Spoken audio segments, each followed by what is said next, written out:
మీరు ఏం వాగ్దానాలు చేసి వచ్చారు? మీరు ఏం వాగ్దానాలు చేసి అధికారంలోకి వచ్చారు?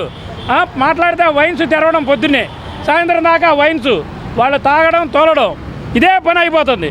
ఈ సంపాదించిందంతా ఆ వైన్స్ కాడ అయిపోతుంది. మరి ఎలా అనిపిస్తుందండి ప్రభుత్వం పనితీరు, పథకాల విషయంలో కానీ ఎలా ఉందంటే? ప్రభుత్వ పనితీరు బాగానే ఉంది కానీ అండి, ఇప్పుడు మరి చదువుకునే పిల్లలు ఉన్నారండి, వాళ్ళకి మరి అమ్మఒడి అనేది ఒక వరం లాంటిది. మరి ఆ వరాన్నే వాళ్ళకి లేకుండా చేశారు. ఇప్పుడు అందరి దగ్గర కూడా డబ్బులు కట్టాలంటే డబ్బులు ఉండవు కదండి. మరి అమ్మఒడి కనీసం దాన్నన్నా అమలు చేస్తే ఆ పేద ప్రజలు కొద్దిగా పేదవాళ్ళ పిల్లలు చదువుకుంటా కొద్దిగా మనకి వాళ్ళ భవిష్యత్తు బాగుంటుందని మా ఆలోచన అండి. మీరు ఏ పథకాలు ఇచ్చినా ఇవ్వకపోయినా అమ్మఒడి కంపల్సరీగా ఇవ్వాలి. అలాగే డ్వాక్రా మహిళలకి తీరని అన్యాయం చేశారు. మీరు ఫ్రీ బస్సులు పెట్టక్కర్లేదు. ఆ డ్వాక్రా మహిళలకి ఎంతో కొంత న్యాయం చేస్తే ఆ మహిళలకు న్యాయం చేసినట్టుగా అవుతుంది. ఈ విధంగా ఉందండి ప్రస్తుత పరిస్థితి. మీరు ఏమీ ఇవ్వక్కర్లా, అమ్మఒడి ఈ పిల్లలకి ఇవ్వాలి, కంపల్సరీ ఇవ్వాలండి. జూన్ 12న 4 పథకాలు ఇస్తామంటుంది కూటమి ప్రభుత్వం. అది పెట్టేదాకా మనం చెప్పలేమండి. పెడతాం అంటున్నారు. ఏ రోజు ఆకలి ఆ రోజే. మీరు పెట్టేటప్పుడు మేము తినేటప్పుడు పెడతాం అంటే ఎప్పుడు పెడతారు? మీరు వచ్చేప్పటికి 14 నెలలు 16 నెలలు అయింది. మీరు ఎప్పుడు పెడతారు? ఎప్పుడు ఇస్తారు? మీరు ఏం వాగ్దానాలు చేసి వచ్చారు? మీరు ఏం వాగ్దానాలు చేసి అధికారంలోకి వచ్చారు? మాట్లాడితే వైన్స్ తెరవడం, పొద్దున్నే సాయంత్రం దాకా వైన్స్ వాళ్ళు తాగడం, తోలడం, ఇదే పని అయిపోతుంది. ఈ సంపాదించిందంతా ఆ వైన్స్ కాడ అయిపోతుంది.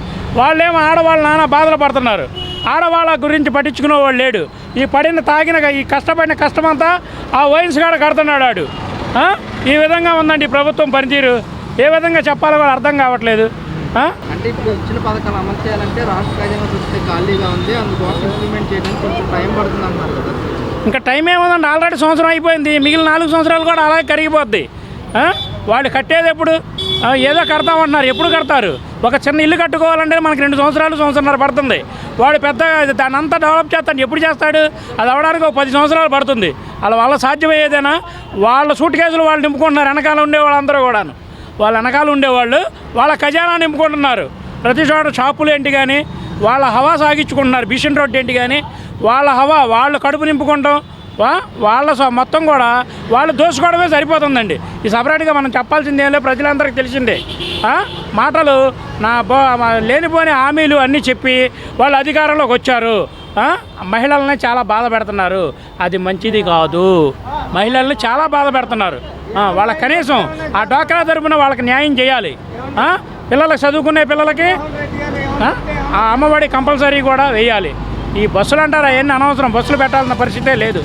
అదండి సార్, నిన్న జగన్మోహన్ రెడ్డి గారు ప్రజాప్రతినిధులతో భేటీ అయ్యి కడపలో జరుగుతున్న మహానాడు పైన కూడా స్పందించారు. ఇచ్చిన హామీలు నెరవేర్స్తే అది సత్తా, ఇచ్చిన హామీలు నెరవేర్చుకొని పెట్టిన సత్తా కాదంటూ కూడా వ్యాఖ్యలు చేశారు. ఈ వ్యాఖ్యలు ఎలా జరగచ్చు? అది అంగీకారమేనండి. ఇప్పుడు వాళ్ళు ఉన్న విషయమే చెబుతున్నాడు. ఆయన లేని విషయం ఏం చెప్పట్లేదు. ఆయన ఉన్న విషయమే ఆయన చేశాడంటే ఆ రోజున ఏదైనా మగవాళ్ళలాగా చేశాడు. ప్రభుత్వ ఖజానాలు డబ్బులు ఉన్నాయా? అవి ఏమి చూడాల. పెద్దవాళ్ళు ఉన్నారంటే వాళ్ళకి డబ్బులు అకౌంట్లో వేసాడు. ఎక్కడ ఎత్తుకొచ్చేసాడో అవన్నీ మనకు అనవసరం. వాళ్ళ ఇంటి దగ్గర పని చేసుకోలేని పరిస్థితి. 50 ఏళ్ళు దాటితే ఆడు కూర్చోలేడు, నుంచోలేడు. వాళ్ళ పరిస్థితి ఏంటి చెప్పండి? వాళ్ళ పనికి వెళ్ళలేరు. కొడుకులు కూడా ఎవరు చూసే పరిస్థితి లేదు. దుర్మార్గపు కొడుకులు అయిపోయారు. తల్లిదండ్రులు వీధులు పడేస్తున్నారు. మరి వాళ్ళ బతికి ఎలా బతకాలి? ఏదో పథకం వస్తుందంటే ఒక 20,000 వేస్తే వాళ్ళకి ఒక 2 నెలలు 3 నెలలు అలా గడిచేది. మొత్తం కూడా చేశారు. ఇప్పుడు ఆయనే ఒక రకంగా చెప్పాలంటే ఆయన మంచివాడు అనిపిస్తున్నాడు. ఆయన డబ్బులు ఎక్కడి నుంచి తెచ్చేసాడు మనకు అనవసరం. మన పార్టీలతో సంబంధం కూడా లేదు. మరి వీళ్ళు వచ్చిన కాడి నుంచి ₹1 ఎవరికి ఇవ్వాల? గ్యాస్ బండలు 3 ఇస్తానన్నాడు. నువ్వు అర్హుడు కాదన్నాడు ఆడు. తీరా వెళ్తే నువ్వు అర్హుడు కాదన్నాడు. ఎవరిని? వెళ్ళిన ప్రతి ఒక్కడే నువ్వు అర్హుడు కాదన్నాడు. మనిషికి తెలియకుండా మనిషికి నువ్వు అర్హుడు కాదు అంటున్నాడు. ఆడు మొహాల పెట్టి వస్తున్నాడు. వాళ్ళు చేసింది ఎరగదీసింది ఏమీ లేదండి. కరోనా కష్టకాలంలో కూడా లబ్ధిదారులకి నేరుగా వారి అకౌంట్లో అమౌంట్ జమ చేసామని కూడా జగన్ గారు అంటున్నారు. బాగా చేశాడండి ఆయన. ఆ రోజున కరోనా ఆయన వల్ల సాధ్యపడింది. అది వేరే వాళ్ళు అయితే చాలా నష్టం జరిగేది. ఆయన చాలా బాగా చేశాడండి. ఇప్పుడు వైసీపీ వాళ్ళ మీద అక్రమంగా కేసులు పెడుతున్నారు, తప్పుడు సాక్ష్యాలతో నిందితులను అరెస్ట్ చేస్తున్నారు, మా వాళ్ళ వైసీపీ వాళ్ళని అరెస్ట్ చేస్తున్నారని చెప్పి కూడా జగన్మోహన్ రెడ్డి ఏమంటే టైం ఏదైనా వస్తుందండి. టైం ఎవరికైనా వస్తుంది. అలా తిరుగుతుంది చక్రంలాగా. ఈరోజు వీడు ఉండొచ్చు, రేపు వాడు రావచ్చు. ఈరోజు వీడు పోవచ్చు, రేపు వాడు రావచ్చు. ఎవరికి శాశ్వతం కాదు. ఇది మనం గెలిపిస్తే ఎక్కారు వాళ్ళు, గెలిచాక ఒక రకంగా చేస్తున్నారు.